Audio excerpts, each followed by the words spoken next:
উচ্চ মাধ্যমিক third semester 2027 তোমরা যারা পরীক্ষা দেবে তোমাদের জন্য আজকে আবারও এবিটিএ টেস্ট পেপারের একটি সেট রাষ্ট্রবিজ্ঞানের সেট সংখ্যা হলো 3 আর পেজ নম্বর হলো এসি 94। যারা বই কিনেছো তারা এসি 94 পৃষ্ঠা খুলে নাও, আর যারা বই কেননি তারাও আমার স্ক্রিনে দেখাবো, তোমরা দেখে নেবে এবং এই সেটগুলিকে অবশ্যই প্র্যাকটিস করবে, এর থেকে কমনও পাবে এবং তোমার দক্ষতা বাড়বে। এবং তুমি এই প্রশ্নটাই যদি পরীক্ষায় থাকতো তাহলে তুমি কত পেতে সেটাও তুমি বুঝতে পারবে, মানে তোমার কতটা ঘাটতি রয়েছে। তাই তোমরা অবশ্যই প্র্যাকটিসটা করো, আর সেই সঙ্গে কটা তুমি পারতে সেটা জানিয়ে কমেন্ট বক্সে অবশ্যই কমেন্ট করে জানাবে যে এই প্রশ্নটাই যদি ফাইনালে হতো তাহলে আমি 38টা পারতাম বা আমি 40টায় পারতাম। তো যাই হোক, আমরা এই চ্যানেলে বাংলা, ইতিহাস, রাষ্ট্রবিজ্ঞান, শিক্ষাবিজ্ঞান আর দর্শন এই 4টে সাবজেক্টের সরি 5টা সাবজেক্টের উপরেই আমরা তোমাদের নোটস, সাজেশন, মক টেস্ট, বিষয়ভিত্তিক আলোচনা এবং টেস্ট পেপার সমাধান করে দিচ্ছি। তোমরা শুধু আমাদের পাশে থাকবে চ্যানেলটিকে সাবস্ক্রাইব করে, আর যারা ফেসবুক থেকে দেখছো তারা পেজটিকে ফলো করে আমাদের পাশে থাকবে, তাহলেই এই সাহায্যগুলি তোমরা অবশ্যই পাবে। আর একটি কথা আমরা শুরু করার আগে বলে রাখি যে যে কাজ করে তার ভুল হয়, তাই হয়তো প্রশ্নের মধ্যে দু একটি প্রশ্ন বিতর্কিতও থাকে। সেই বিতর্কিত প্রশ্ন নিয়ে তোমরা অনেকেই হয়তো কমেন্টে আমাকে লিখছো, তবে তোমরা যে সহযোগিতার সঙ্গে সমালোচনামূলক কমেন্ট লিখছো তার জন্য আমি খুবই খুশি। যে কোনো প্রশ্ন যদি ভুল হয়ে থাকে তাহলে তোমরা কমেন্টে লিখছো স্যার এটা ভুল হয়েছে, এবং তোমাদের মধ্যে অনেকেই বলবে যে ভুল হলে তো আমরা ভুল শিখবো না। তোমরা দায়িত্ব নিয়ে যারা ভালোভাবে এই পেজগুলিকে লক্ষ্য করছো বা ভুল মনে করছো কোনো প্রশ্ন, বিতর্কিত কোনো প্রশ্ন থেকে থাকলে কমেন্ট সেকশন অবশ্যই ফলো করো। কারণ হলো কমেন্ট সেকশনে আমাদের আলোচনা চলছে, যদি কোনো প্রশ্ন ভুল মনে হয় তাহলে সেই প্রশ্নটা সত্যিই ভুল কিনা বা সেই প্রশ্নটার প্রকৃতপক্ষে উত্তর কি হবে সেই প্রশ্ন নিয়ে আমাদের কিন্তু কমেন্ট সেকশনেও আলোচনা চলছে। তো তোমাদেরকেও বলে রাখছি, কোনো প্রশ্ন যদি ভুল মনে হয় তাহলে অবশ্যই সেটা কমেন্টে লিখবে এবং তোমরাও বলবে। তো চলো আমরা কথা না বাড়িয়ে আমরা আলোচনা শুরু করি রাষ্ট্রবিজ্ঞানের উপরে, কারণ 40টা প্রশ্ন, সময় একটু বেশি লাগবে, সঙ্গে থাকবে। তো চলো প্রথম প্রশ্ন, মার্কিন যুক্তরাষ্ট্র কবে থেকে মনরো নীতি অনুসরণ করে আসছে? 1920, 1820, 1819, 1823, 1824। Option C 1823। পরে ব্রিঙ্কম্যানশিপ অফ ওয়ার কোন ঘটনাকে বলা হয়? প্রথম বিশ্বযুদ্ধকে, দ্বিতীয় বিশ্বযুদ্ধকে, ঠান্ডা লড়াইকে? এদের কোনোটি নয়। অপশন সি ঠান্ডা লড়াইকে। পরের প্রশ্ন, ঠান্ডা লড়াই শব্দটি প্রথম কে ব্যবহার করেন? Bernard Baruch, Truman, Churchill, Gorbachev? Option A Bernard Baruch. পরের প্রশ্ন 4, দ্বিতীয় বিশ্বযুদ্ধের পর ইউরোপের অর্থনৈতিক উন্নতির জন্য কোন পরিকল্পনা ঘোষিত হয়? ট্রুম্যান পরিকল্পনা, মার্শাল পরিকল্পনা, চার্চিল পরিকল্পনা, রেগান পরিকল্পনা? অপশন বি মার্শাল পরিকল্পনা। 5, কোরিয়ার যুদ্ধ কবে সংগঠিত হয়? 1947, 25 June, 1948, 25 June, 1949, 25 June, 1950, 25 June? Option D 1950, 25 June. জোট নিরপেক্ষ মতাদর্শ কোন ভারতীয় রাষ্ট্রনেতার মস্তিষ্ক প্রসূত? বল্লভভাই প্যাটেল, গান্ধীজি, মানবেন্দ্রনাথ রায়, জওহরলাল নেহেরু? Option D Jawaharlal Nehru. এরপর 7 নম্বর প্রশ্ন, বান্দুং সম্মেলনে গৃহীত নীতিগুলি কি নামে পরিচিত? The doctrines of Bandung, the guidelines of Bandung, 10 targets of Bandung, 10 principles of Bandung?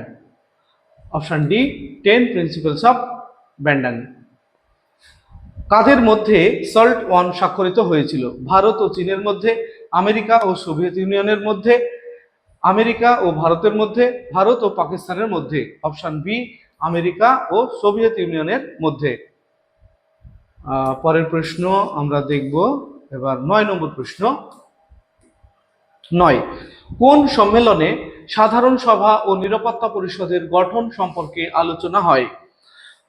Virginia সম্মেলনে, ডাম্বারটন ওয়ার্কস সম্মেলনে, ইয়াল্টা সম্মেলনে, মস্কো সম্মেলনে। অপশন বি, ডাম্বারটন ওয়ার্কস সম্মেলনে। 10, 1950 খ্রিস্টাব্দে শান্তির জন্য ঐক্য প্রস্তাব কোন সংস্থা গ্রহণ করে? নিরাপত্তা পরিষদ, সাধারণ সভা, ওসি পরিষদ, সচিবালয়। অপশন বি, সাধারণ সভা। নিরাপত্তা পরিষদের অস্থায়ী সদস্য সংখ্যা হলো 10, 5, 8, 9। 10 আর স্থায়ী হলো 5। পরের প্রশ্ন, সম্মিলিত জাতিপুঞ্জের প্রথম মহাসচিব কে ছিলেন? ইউথান ট্রিগভিলি, Kofi Annan, Ban Ki Moon. Option B, Trygve Lie. 13 নম্বর প্রশ্ন, সম্মিলিত জাতিপুঞ্জের প্রধান প্রশাসনিক কর্মকর্তা হলেন সভাপতি, আন্তর্জাতিক বিচারালয়ের বিচারপতি, মার্কিন রাষ্ট্রপতি, মহাসচিব। এর সঠিক উত্তর হবে অপশন ডি, মহাসচিব। ব্রেটন উডস সম্মেলন দ্বারা গঠিত দুটি আন্তর্জাতিক অর্থনৈতিক প্রতিষ্ঠান হল বিশ্ব বাণিজ্য সংস্থা ও বিশ্ব ব্যাংক, আন্তর্জাতিক অর্থভান্ডার ও বিশ্ব বাণিজ্য সংস্থা, বিশ্ব ব্যাংক ও আন্তর্জাতিক অর্থভান্ডার, আন্তর্জাতিক অর্থ নিগম ও আন্তর্জাতিক উন্নয়ন সংস্থা। সঠিক উত্তর হবে সি, বিশ্ব ব্যাংক ও আন্তর্জাতিক অর্থভান্ডার। পরের প্রশ্ন 15, হু এর সদর দপ্তর কোথায় অবস্থিত? সাংহাই চীন, Geneva Switzerland, new York America, Moscow Russia. এটা হবে জেনেভা সুইজারল্যান্ড। এরপরে 16 নম্বর প্রশ্নে দেখো স্তম্ভ রয়েছে একটা, স্তম্ভ মিলাতে হবে। এখানে দেখো বিশ্ব সংস্থা স্বাস্থ্য, বিশ্ব ব্যাংক, নিরাপত্তা পরিষদ, ইউনিসেফ। ডান দিকে রয়েছে সদস্য রাষ্ট্রগুলিকে আর্থিক সাহায্য প্রদান করা, মহামারী প্রতিরোধে গুরুত্বপূর্ণ ভূমিকা পালন, বিশ্ব শান্তি ও নিরাপত্তা রক্ষা, শিশু সুরক্ষা ব্যবস্থাপনা। আমরা যদি এটার ম্যাচ করি তাহলে দেখব একের সঙ্গে বি এর ম্যাচ হবে, অর্থাৎ বিশ্ব স্বাস্থ্য সংস্থা হলো মহামারী প্রতিরোধে গুরুত্বপূর্ণ ভূমিকা পালন। একের সঙ্গে যদি বি এর ম্যাচ হয় তাহলে একের সঙ্গে ডি বলা আছে, এটা হবে না। একের সঙ্গে বি সম্ভাবনা রয়েছে, এটা হবে না। একের সঙ্গে সি বলা আছে, একের সঙ্গে এটাও হবে না, এ বলা আছে। তাহলে একটাই পেলাম আমরা সি, তাহলে সি অপশন সঠিক হবে। এরপর এইভাবে তোমরা বর্জনমূলক পদ্ধতি ব্যবহার করবে, যেটা হবে না সেটাকে বাদ দিয়ে দেবে, তাহলে অল্প সময়ের মধ্যে তোমরা সঠিক উত্তর পেয়ে যাবে। 17, একটি রাষ্ট্রের সীমানার বাইরে থেকে আগত হুমকির মোকাবিলা করাকে বলে অপ্রথাগত নিরাপত্তা, বাহ্যিক নিরাপত্তা, অভ্যন্তরীণ নিরাপত্তা, বিশ্ব নিরাপত্তা। অপশন বি, বাহ্যিক নিরাপত্তা। অপশন বি, বাহ্যিক নিরাপত্তা। পরে 18, ক্ষমতার ভারসাম্য কোন ধরনের নিরাপত্তার একটি উপাদান? প্রথাগত নিরাপত্তা, অপ্রথাগত নিরাপত্তা, যুদ্ধ, হুমকি। এটা হবে প্রথাগত নিরাপত্তা। পরে 19, ঐতিহ্যগত নিরাপত্তায় জোট পরিবর্তন হয় কিসের ভিত্তিতে? ভৌগোলিক সীমারেখা, জনসংখ্যা, জাতীয় স্বার্থ, রাজনৈতিক দল। অপশন সি, জাতীয় স্বার্থ। পরের প্রশ্ন দেখব আমরা, আবারও স্তম্ভ রয়েছে 20 নম্বরে, আমরা স্তম্ভটা মিলিয়ে নেব। আবার বাঁদিকে রয়েছে তেলেগু দেশম পার্টি, শিবসেনা, ডিএমকে, এআইডিএমকে। আর ডান দিকে 1972, 1982, 1966, 1949। আমরা যদি এটা ম্যাচ করি তাহলে দেখা যাবে একের সঙ্গে বি এর ম্যাচ, অর্থাৎ তেলেগু দেশম পার্টি 1982। এবার আমরা যদি দেখি একের সঙ্গে বি এর ম্যাচ, প্রথমটা হবে না, সি এর সম্ভাবনা রইল। একের সি, সরি বি আছে, তার মানে এটা বি বলা আছে, ঠিক আছে, এটা হবে না। আর একের সঙ্গে বি বলা আছে, এটাও সম্ভাবনা রইল। এবার আমরা 2 নম্বরেরটা দেখব। 2 এর সঙ্গে ম্যাচ হবে সি এর, অর্থাৎ শিবসেনা 1966। 2 এর সঙ্গে যদি সি এর ম্যাচ করে তাহলে এখন আমরা সি আর ডি দেখব। 2 এর সঙ্গে সি এর ম্যাচ, এটা হবে না, এ এর বলা আছে। 2 এর সঙ্গে সি এর ম্যাচ, অতএব এই অপশনটা সঠিক হবে, ডি। পরের প্রশ্ন আমরা দেখব 21 নম্বরে দেখো, ব্রেন ড্রেন এর ফলে উন্নয়নশীল দেশগুলিতে কিসের অভাব দেখা দেয়? অর্থনীতির, বুদ্ধিমত্তার, সামাজিক সম্পদের, সুদক্ষ মানব সম্পদের। অপশন ডি, সুদক্ষ মানব সম্পদের। সিওপি এর পূর্ণ রূপটি হলো convention of parties, convention of people, community of parties, community conference of parties.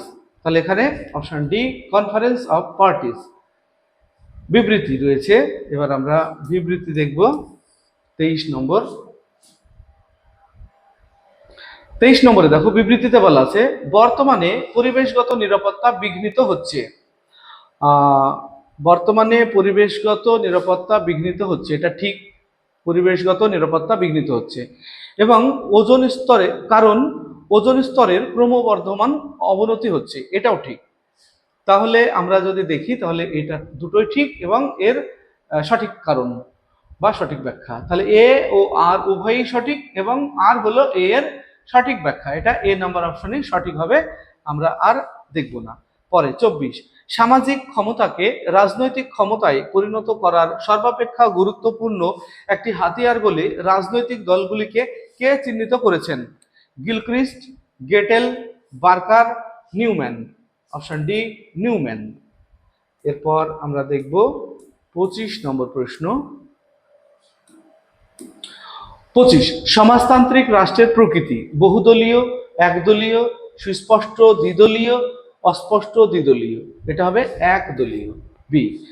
এরপরে দেখো 26 তোমার 4টে পয়েন্ট রয়েছে, এই 4টে পয়েন্টের ভিত্তিতে কোনটা সত্য কোনটা মিথ্যা এভাবে তোমাকে প্রশ্ন উত্তর দিতে হবে।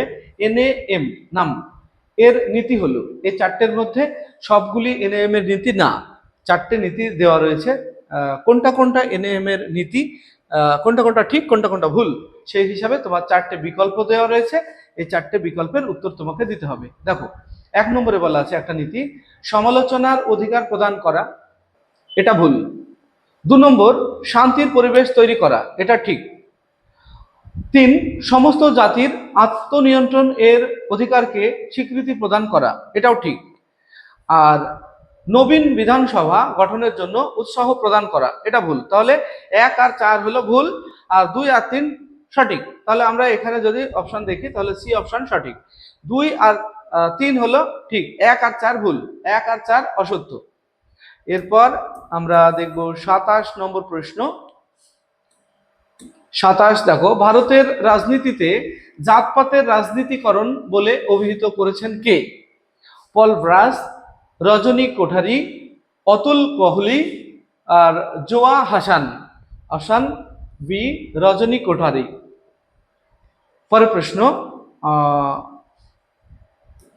পরের প্রশ্ন আমরা দেখব 28 নম্বর প্রশ্ন, একটু ব্যতিক্রমী প্রশ্ন রয়েছে, প্রশ্নটি পড়ি। 1885 খ্রিস্টাব্দে রাজনৈতিক দল প্রতিষ্ঠিত হয়, রাজনৈতিক দলের প্রতীক চিহ্ন হলো হাত। দল 1977 খ্রিস্টাব্দে প্রথম ক্ষমতা হারায়, উল্লিখিত রাজনৈতিক দল হলো ভারতীয় জাতীয় কংগ্রেস, সিপিআই, বহুজন সমাজ পার্টি, তৃণমূল কংগ্রেস। এটা সঠিক উত্তর হবে ভারতীয় জাতীয় কংগ্রেস। 29 আমরা কোনো পক্ষ বা সামরিক জোটের অন্তর্ভুক্ত নই, আমরা কেবল একটি পক্ষেরই অন্তর্ভুক্ত এবং তা হলো শান্তির পক্ষ। উক্তিটি করেন Indira Gandhi, Woodrow Wilson, Jawaharlal Nehru, Winston Churchill. Option C Jawaharlal Nehru. পরে 30 এবার 30 নম্বরে বিবৃতি রয়েছে, আমরা বিবৃতির প্রশ্নের উত্তর দেখব। বিবৃতিতে বলা আছে আপ্পিকো আন্দোলন কর্ণাটকে হয়েছিল। হ্যাঁ, এটা কর্ণাটকে হয়েছিল, কারণ এই আন্দোলন চিপকো আন্দোলনের দ্বারা প্রভাবিত হয়েছিল। তাহলে দুটোই ঠিক এবং এর কারণটাও ঠিক। তাহলে এ ও আর উভয়ই সঠিক এবং আর হলো এ এর সঠিক ব্যাখ্যা, অপশন এ সঠিক হবে। এরপর আমরা 31 নম্বর প্রশ্ন দেখব। ভারত বাংলাদেশ ছিটমহল হস্তান্তর সংক্রান্ত চুক্তি সম্পাদিত হয় 2001 সালে, 2005 সালে, 2015 সালে, 2019 সালে। এটা 2015 সালে। বৌদ্ধ ধর্মগুরু দলাই লামাকে আশ্রয় দেওয়াকে কেন্দ্র করে কোন দুই দেশের সম্পর্ক তিক্ত হয়? ভারত ভুটান, ভারত নেপাল, ভারত চীন, ভারত শ্রীলঙ্কা। অপশন সি ভারত চীন। 33 কেস সম্পর্কিত প্রশ্ন, এটা পড়ে উত্তর দিতে হবে।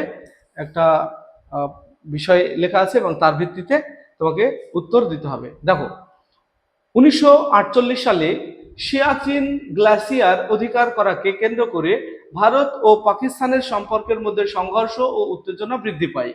পাকিস্তানের সিয়াচিন অধিকার করার পরিকল্পনার খবর জানতে পেরেই ভারত সিয়াচিন অভিযান শুরু করে। এই অভিযানের নাম ওয়াই দেওয়া হয়। এই ওয়াই অভিযানের নাম হলো operation Meghdoot, operation Pawan, operation Jupiter, operation Maitri. এটা হবে অপারেশন মেঘদূত। অপারেশন মেঘদূত। পরে প্রশ্ন ফুল ফর্মে লিখতে হবে। সার্ক এর পূর্ণরূপ হলো, সার্ক এর পূর্ণরূপ দেখো, সার্ক এর পূর্ণরূপ কি? South African Association for Regional Cooperation. পরে South Asian Association for Regional Cooperation, South American Association for Regional Cooperation, South Arabian Association for Regional Cooperation. সঠিক উত্তর হবে B, South Asian Association for Regional Cooperation. এরপর 35, ভারত সর্বপ্রথম পারমাণবিক বিস্ফোরণ ঘটায় কত খ্রিস্টাব্দে? 1973, 1974, 1975, 1980। 1974। পরের প্রশ্ন, কোন তিনটি দেশীয় রাজ্য ভারতে যোগ দিতে অস্বীকার করে? জুনাগড়, কাশ্মীর, গোয়ালিয়র, বরোদা, মহীশূর, হায়দ্রাবাদ, বিকানির, বরোদা, হায়দ্রাবাদ, কাশ্মীর, জুনাগড়, হায়দ্রাবাদ। কাশ্মীর, জুনাগড়, হায়দ্রাবাদ ভারত ভুক্তিতে যোগ দিতে অস্বীকার করে। এরপর আমরা দেখব 37 নম্বর প্রশ্ন, পুনর্বাসন নীতি কে ঘোষণা করেন? Chakravarti Rajagopalachari, Jawaharlal Nehru, doctor Rajendra Prasad, Liaquat Ali Khan. Option B, Jawaharlal Nehru. 38, Nehru Liaquat চুক্তির অপর নাম কি?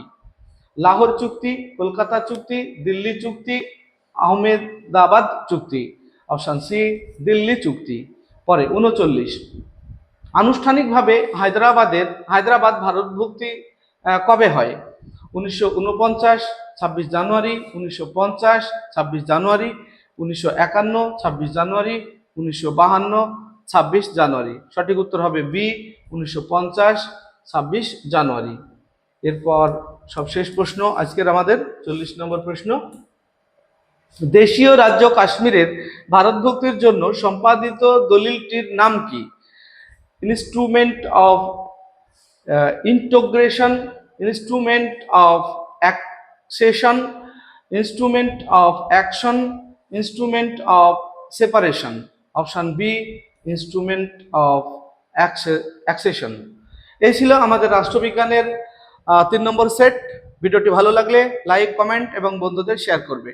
আসছি পরবর্তী ভিডিও নিয়ে, সেই পর্যন্ত সবাই ভালো থাকবে, সুস্থ থাকবে। ভিডিওটি শেষ পর্যন্ত দেখার জন্য ধন্যবাদ।